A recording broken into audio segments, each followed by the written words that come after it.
పురుషుల 100 లీగ్లో oval invincible వరుసగా మూడో ఎడిషన్లో ఫైనల్కు చేరింది.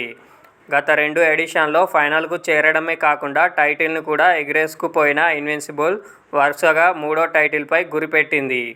అయితే ఫైనల్కు ముందు ఆ జట్టుకు ఓ క్లిష్టమైన సమస్య వచ్చింది. అంతలోనే దానికి తగ్గ పరిష్కారం కూడా దొరికింది.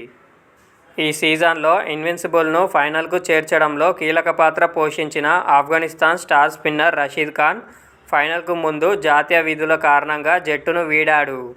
అయితే రషీద్ ఖాన్ బదులుగా మరో స్టార్ స్పిన్నర్ రీ-ఎంట్రీ ఇచ్చాడు. గత 2 సీజన్లలో ఇన్విన్సిబుల్ టైటిల్స్ సాధించడంలో కీలక పాత్ర పోషించిన Aussies star spinner Adam Zampa ఈ సీజన్ ఫైనల్ మ్యాచ్కు ముందు జట్టులో చేరాడు. దక్షిణాఫ్రికాతో ఆస్ట్రేలియా వైట్ బాల్ సిరీస్ కారణంగా జంపా ఈ సీజన్ లీగ్ మ్యాచ్లకు అందుబాటులో లేడు. దక్షిణాఫ్రికా సిరీస్ ముగియడంతో అతడు తిరిగి జట్టులో చేరాడు. ఇదే సమయానికి రషీద్ ఖాన్ జట్టును వీడాల్సి రావడంతో జంపా అతని స్థానాన్ని భర్తీ చేయనున్నాడు. జంపాకు 100 లీగ్లో ఘనమైన ట్రాక్ రికార్డ్ ఉంది.